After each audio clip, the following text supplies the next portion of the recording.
2라는 내용이 되겠습니다. 우리가 사무엘상 17장은 아주 유명한 말씀으로 잘 알고 있죠. 다윗과 골리앗. 그래서 설교 시간에도 가장 많이 등장하는 예가 이 다윗과 골리앗의 결투 아니겠습니까? 다윗이 골리앗을 물맷돌로 이겼다 하는 내용은 우리가 어릴 때부터 지금까지 많이 들어왔을 것입니다. 오늘은 그 내용을 자세하게 살펴보고자 합니다. 오늘 말씀을 보게 되면 모두 4개의 큰 문단이 되어져 있는데, 첫 번째 파트는 1절부터 11절까지로서 골리앗이 1대1로 싸우자라고 제안을 합니다. 모든 군사가 싸우지 말고 1대1로 싸워서 우리가 이기면 너희들이 종이 되고 우리가 지면 우리가 종이 되겠다 라고 제안을 합니다. 그리고 두 번째 파트는 12절부터 40절까지인데, 다윗이 아버지 심부름을 갔다가 골리앗의 이 말을 듣고서 자기가 1대1 싸움에 나가겠다라고 그렇게 다짐을 합니다. 그래서 자세하게 보게 되면 이 두 번째 파트는 또 네 부분으로 나눠지는데, 12절부터 16절까지 보게 되면 아버지 이새가 다윗에게 심부름을 시키죠. 형들이 잘 있나 알아보고 와라. 그래서 이제 갔는데 두 번째 17절부터 27절에는 다윗이 골리앗의 말을 듣고 화가 납니다. 하나님을 모욕해? 하나님의 이름을 모욕해 하면서 화가 나죠. 그리고 세 번째가 28절부터 30절인데, 다윗의 형이 이 말을 듣고서 다윗을 나무라죠. 너 양 어디다 두고서 여기 왔냐? 너의 교만과 네 완악함을 내가 안다 하면서 뭐라고 막 야단을 치죠. 자, 그리고 나서 네 번째가 31절부터 40절까지인데, 다윗이 드디어 싸우러 나갑니다. 자, 이제 오늘 17장에서 세 번째 파트는 41절에서 53절까지인데 다윗이 골리앗을 이기게 되죠. 그 이기는 장면도 보게 되면은 다윗이 골리앗을 쓰러뜨리는 내용이 있고요. 그 다음에 다윗이 골리앗의 머리를 베어 가져오는 내용이 나옵니다. 그리고 네 번째 파트가 55절부터 58절까지인데 다윗이 사울 왕 앞에 서게 된다 하는 것입니다.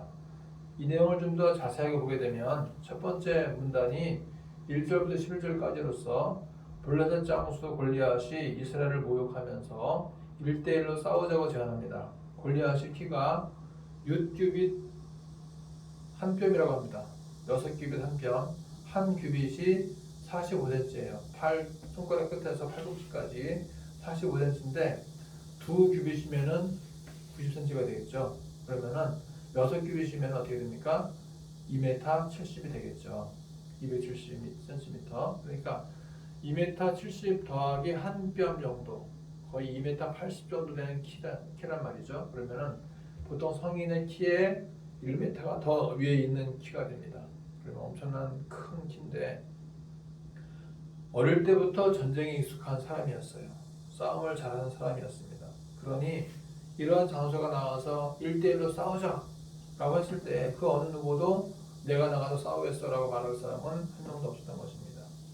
자, 그런데 두 번째 문단을 보게 되면 12절부터 40절까지인데, 다윗이 사울의 진영에 갔다가 골리앗과 싸움을 하기로 결정합니다.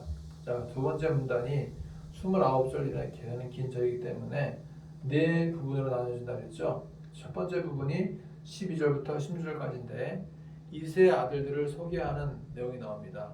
이새에게는 모두 8명의 아들이 있었는데, 첫째 아들이 엘리압, 둘째 아들이 아비나답, 셋째 아들이 삼마였고, 그리고 8번째 아들이 다윗이었습니다. 엘리압과 아비나답과 삼마, 이 세 아들은 현재 사울의 수하에 있는 사울의 직속 부하로서 군인의 신분이었습니다. 그리고 이들은 이미 그 전장이었던 16장에서 사무엘이 이스라엘의 차기 왕을 기름 부을 때에도 등장했던 인물이었습니다. 이 세 명은 사울의 군인으로 뽑힐 정도로 키도 크고 튼튼하고 잘생겼습니다. 그러나 중심을 보시는 여호와께서는 세 명의 형들 가운데에서 차기 왕을 뽑지 않고 막내이자 8번째 동생인 다윗을 차기 왕으로 뽑는 것을 보게 됩니다. 하나님은 왕을 뽑으실 때에도 사울 왕도 그랬지만 다윗도 그랬습니다. 사울을 통해서 기름을 부으자마자 바로 왕으로 세우는 것이 아니었고, 전쟁의 전적을 채우게 한 다음에 왕으로 세우는 것을 볼 수가 있습니다. 사울도 사무엘에게 기름 부음 받은 다음에 암몬 족속을 무찌르고 나서 기름 부음을 받게 되고 왕으로 세움받게 됩니다. 다윗도 기름 부음을 받은 다음에 골리앗을 이긴 다음에 10년간 사울에게 조성당하다가 10년 후에 왕으로 세움받는 것을 볼 수가 있습니다. 자, 두 번째 문단의 두 번째 부분인 17절부터 보시게 되면은 다윗이 아버지의 심부름으로 전장에 왔다가 골리앗이 이스라엘을 모독하는 소리를 듣고서 분노하게 됩니다. 모든 군사들은 골리앗의 그 포효하는 소리를 듣고서 목소리도 크고 우렁차고 남을 제압하는 그 엄청난 목소리, 그 목소리를 듣고서 두려워 떨죠. 나와봐라, 누가 나랑 싸울래, 나와봐 하면서 막 소리 지르니까 다들 무서워서 그걸 떠는데 다윗은 여호와께서 택하신 백성 이스라엘을 모욕하는 말을 듣고서 참을 수가 없었습니다. 그래서 두 번째 문단의 세 번째 부분 보게 되면 큰형 엘리압이 다윗을 향해서 화를 내죠. 다윗, 너는 양이나 치고 있지 뭐하러 전쟁을 구경하러 왔느냐? 라고 말을 합니다. 그때 다윗이 말하죠. 내가 뭘 어쨌다고 합니까? 여기에 올만하니까 온 거 아니겠습니까? 라고 담대하게 말합니다. 자, 큰형 엘리압은 다윗을 향해서 교만하고 완악하다고 말을 했는데 사실은 교만하고 완악한 사람은 누구일까요? 큰형 엘리압이었죠. 다윗은 아버지의 심부름을 위해서 왔던 것이었고 그리고 골리앗의 모욕스러운 말을 듣고서 분노가 가득했던 것인데 큰형 엘리압은 키만 컸지 다윗 같은 용기도 없었고 그냥 똑같은 평범한 군인처럼 비겁하게 숨었던 것입니다. 두 번째 문단의 네 번째 부분은 뭡니까? 31절부터 40절까지인데 다윗이 드디어 이제 사울과 대화를 한 다음에 골리앗을 이기기 위해서 나간다고 하는 장면입니다. 사울은 다윗같이 어린 자가 어떻게 저렇게 큰 거인을 이길 수 있겠는가 하면서 말리고 있죠. 자, 이건 어떻게 비교할 수 있냐면은 한 번도 야구를 해보지 않았던 고등학교 학생이 미국의 메이저리그의 오타니 선수 같은 그 거물급하고 겨루는 것과 비슷한 것입니다. 그러니까 고등학생은 키가 커봤자 180 정도 내외로 왔다 갔다 하겠죠. 그런데 야구를 한 번도 안 해봤습니다. 던지는 것도 치는 것도 굉장히 약할 수 있죠. 근데 반면 오타니는 2m 가까운 키에 구속도 160kg가 되고 홈런도 수십 개 칠 수 있는 100년에 한 번 나올까 말까한 어마어마한 선수인데 그 오타니와 고등학교 평범한 학생이 지금 야구를 한다고 생각해 보십시오. 어떻게 되겠습니까? 당연히 그 선수는 오타니의 공을 한 번도 못 칠 것입니다. 그리고 오타니는 그 선수가 치는 어떤 공도 다 칠 것입니다. 자, 골리앗도 마찬가지죠. 어릴 때부터 군사훈련을 잘 받아왔던 장수였습니다. 그리고 다윗은 그저 양치기 목동에 불과했던 것입니다. 누가 보더라도 상대가 안 되는 싸움이었습니다. 근데 다윗이 믿고 간 것은 무엇이냐면 하나님의 이름을 믿고 갔습니다. 골리앗이 믿고 간 것은 뭐냐면 칼과 창과 단창이었습니다. 자, 이제 17장 전체에서 세 번째 부분은 다윗이 골리앗을 이기는 장면인데요. 17장의 하이라이트라고 볼 수가 있습니다. 1절부터 11절이 기, 그 다음에 12절부터 40절이 승이라면 41절부터 54절은 전이라고 할 수 있겠습니다. 기승전결. 그리고 마지막 55절에서 58절은 결이라고 볼 수 있겠습니다. 자, 17장 전체 하이라이트는 바로 41절부터 54절까지인데 이것도 두 부분으로 나눠질 수 있습니다. 첫 번째 부분은 41절부터 49절까지로서 다윗이 골리앗을 이기는 장면입니다. 골리앗이 방패든 사람과 함께 걸어 나오는데 다윗을 보더니 너무나 기가 찬 것이었습니다. 웬 꼬맹이가 막대기 하나 들고 와서 싸우려고 하니까 너무나 어이가 없었던 것입니다. 골리앗이 이렇게 말하죠. 너는 나를 개로 알고 막대기를 가지고 왔느냐 하면서 가스로운 듯이 말을 합니다. 그러자 다윗이 그 유명한 말을 합니다. 너는 칼과 창과 단창으로 내게 나오지만 나는 만군의 여호와 이름 내가 모욕하는 여호와 이름으로 내게 나아간다 라고 말하면서 골리앗을 향해 달려갑니다. 누가 보더라도 싸움이 되지 않을 것 같은 전쟁, 당연히 골리앗이 이길 것이라고 생각하고 다윗은 몸이 부러지거나 크게 다쳐서 회생이 불가능할 정도로 아마 크게 다칠 것이다 라고 생각을 했겠지만은 다윗이 섬긴 하나님은 자기 이름을 위해서 택한 백성의 편을 들어주십니다. 하나님의 이름으로 달려가는 다윗에게 하나님은 힘과 용기를 불어넣어 주신 것입니다. 다윗이 기도로 역사하신 것입니다. 우리가 비록 약해 보이고 없어 보이고 안 돼 보여도 여호와의 이름을 붙들고 여호와의 이름을 의지할 때 하나님께서 강력하게 역사하십니다. 우리의 승리의 구원은 만군의 여호와의 이름입니다. 골리앗은 자기가 섬기는 잡신의 이름으로 나왔지만 다윗은 모든 군대의 하나님의 이름으로 나와서 이긴 것입니다. 자, 세 번째 문단의 두 번째 부분은 뭐냐면 다윗이 쓰러진 골리앗에게 달려가서 골리앗의 칼로 골리앗의 머리를 베는 장면입니다. 골리앗이 다윗이 던진 물맷돌에 맞아서 쓰러지긴 했지만 아직 완전히 죽은 것은 아니었습니다. 다윗은 달려가서 쓰러진 골리앗을 밟고 그의 칼을 빼어 골리앗의 머리를 베니다. 이제 최고의 장수가 죽자 블레셋 사람들은 모두 도망을 가게 됩니다. 이스라엘 유다 사람들이 블레셋 사람들을 뒤쫓아가서 무찌르고 블레셋 사람들은 다치거나 죽거나 합니다. 이로써 전쟁은 이스라엘의 완성으로 끝나게 됩니다. 그리고 이제 17장 마지막 네 번째 문단이 55절부터 58절인데 다윗이 사울 앞에 나오게 됩니다. 사울은 다윗이 용감하게 블레셋 장수 골리앗을 넘어뜨린 것을 보고서 또한 다윗이 블레셋을 뒤쫓아가서 무찌르는 것을 보고서 다윗이 누구인가를 묻게 됩니다. 군사령관 아브넬은 모른다고 하고 다윗이 블레셋 골리앗의 머리를 들고 사울에게 오자 사울은 다윗이 누구인지를 묻습니다. 소년이여 누구의 아들이냐? 다윗이 말하죠. 베들레헴 사람 이새의 아들입니다.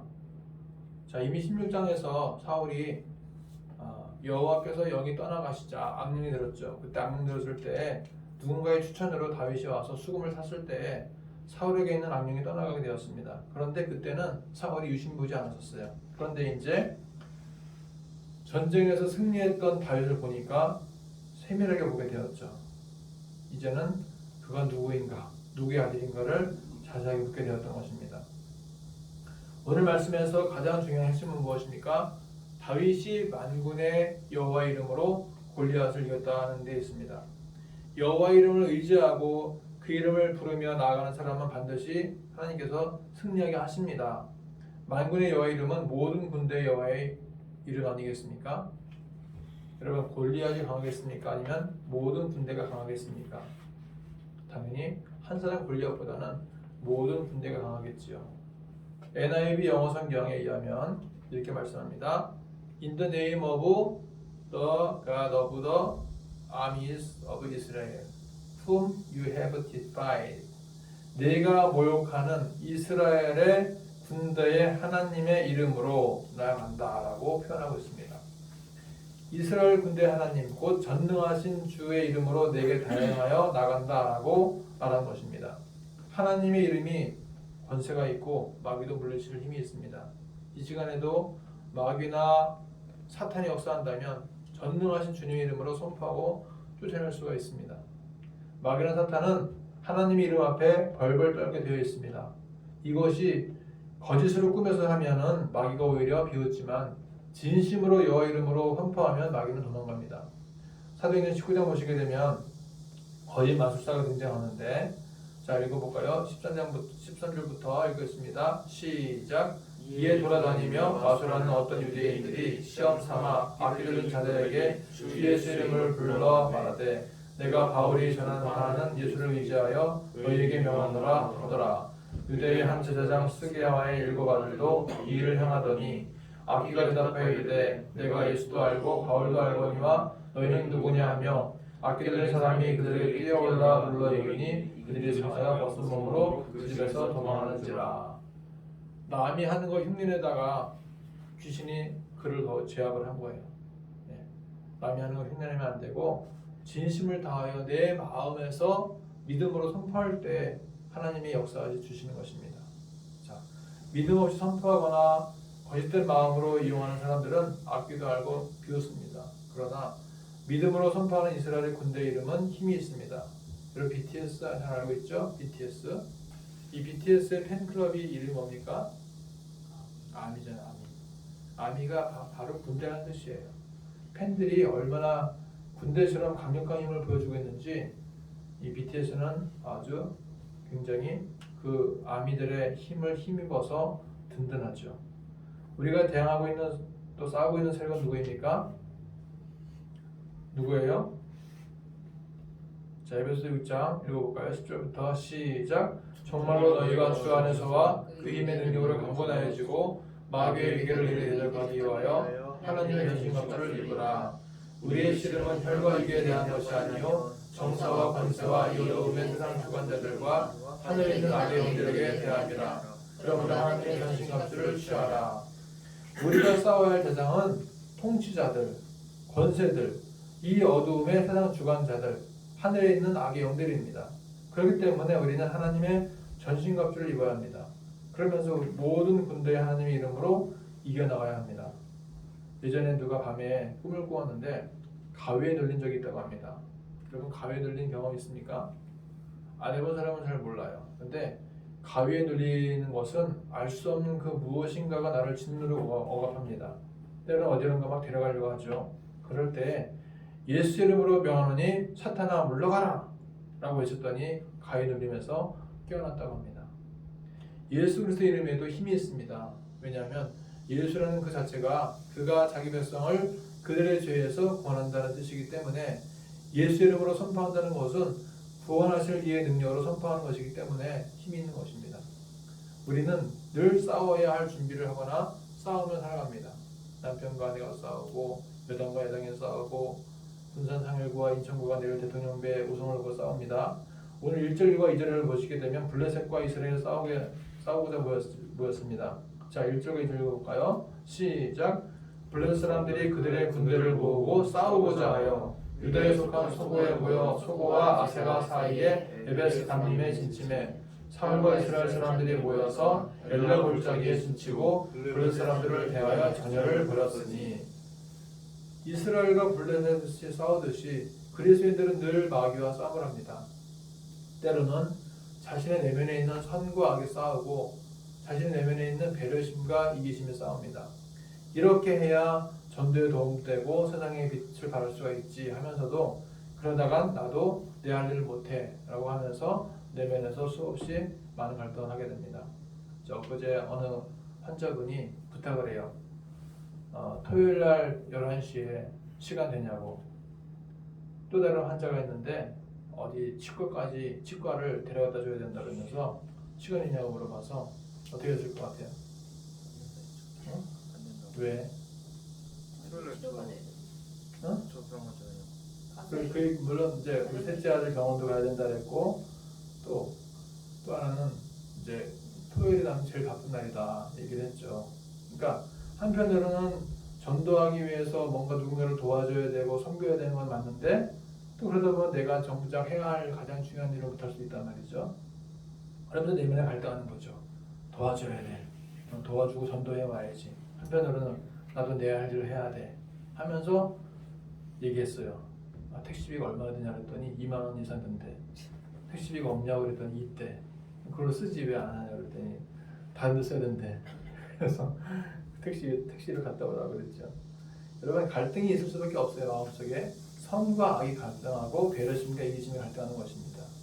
바울도 이 부분에 대해서 로마서에서 고백합니다. 로마서 7장 19절 읽어볼까요? 시작. 내가 원하는 바 선을 행하지 아니하고 도리가 원하지 않는 바 악을 행하는도다. 23절 읽어볼까요? 내 지체 속에서 한 다른 법이 내 마음에 벅과 싸워 내 지체 속에 있는 죄의 법으로 나를 흐르는 것을 보는구나. 바울의 마음속에도 선을 행하고자 하는 마음과 죄를 짓고자 하는 마음이 싸워 있는 것입니다. 그 싸움이 너무 치열하니까 이렇게 탄식하죠. 오호라 나는 곤고한 사람이로다. 이 사망의 몸에서 누가 나를 건져내랴. 우리가 이 시대를 살아가면서 러시아와 우크라이나 같은 전쟁에 직접 참여하지 않지만 우리는 누군가와는 계속 싸우고 있는 것이고 무엇과와는 싸우고 있기 때문에 이런 영적이고 정신적인 전쟁을 잘 이기려면 그 방법을 찾아야 됩니다. 그래서 어떻게 되느냐? 첫째는 다윗처럼 이스라엘의 군대 이름, 전능하신 하나님의 이름으로 나아가서 싸우는 것입니다. 두 번째는 하나님의 전신갑주를 입고 싸우는 것입니다. 세 번째, 여러분 전신갑주 알죠? 6가지. 진리 허리띠, 의호심경, 믿음의 방패, 성령의 검, 구원의 투구, 복음을 예비한 신발, 그리고 기도. 이렇게 전신갑주를 입고 싸워야 이길 수가 있는 것입니다. 그리고 세 번째는 우리는 그저 가만히 서서 여호와께서 어떻게 구원하시고 대신 싸워주시는지 지켜보는 것입니다. 출애굽을 한 이스라엘 백성들이 홍해 앞에서 난감해했습니다. 앞에는 홍해가 있고 뒤에는 애굽 군대가 쫓아오죠. 그때 모세가 이렇게 말했습니다. 자, 출애굽기 14장 13절부터 읽어볼까요? 시작. 모세가 백성에게 이르되 너희는 두려워하지 말고 가만히 서서 여호와께서 오늘 너희를 위하여 행하시는 구원을 보라.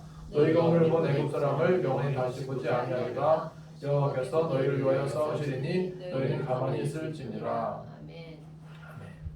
우리가 싸우려 하지 말고 여호와께서 우리를 위해 싸우시는 것을 지켜보는 것입니다.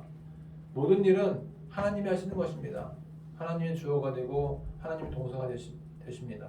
한 주간도 우리의 모든 싸움에서 승리하시길 축복합니다. 말씀을 정리하겠습니다. 다윗이 골리앗과 싸우고 이스라엘이 블레셋과 싸우듯이 우리는 늘 영적인 전쟁을 하고 있습니다. 영적인 전쟁에 승리하려면 첫째는 모든 군대의 주인 되시는 여호와 이름으로 나아가야 되고, 두 번째는 하나님의 전신갑주를 입고 나아가야 되고, 세 번째는 내가 하는 것이 아니라 하나님이 하신다는 것을 믿고 나가야 됩니다. 그래서 우리의 모든 영적인 전쟁에서 승리하시기를 축복합니다. 기도하겠습니다. 하나님 아버지, 다윗이 골리앗을 이긴 것처럼 이번 한 주간도 우리 영적인 전쟁에서 승리하도록 인도해 주시옵소서.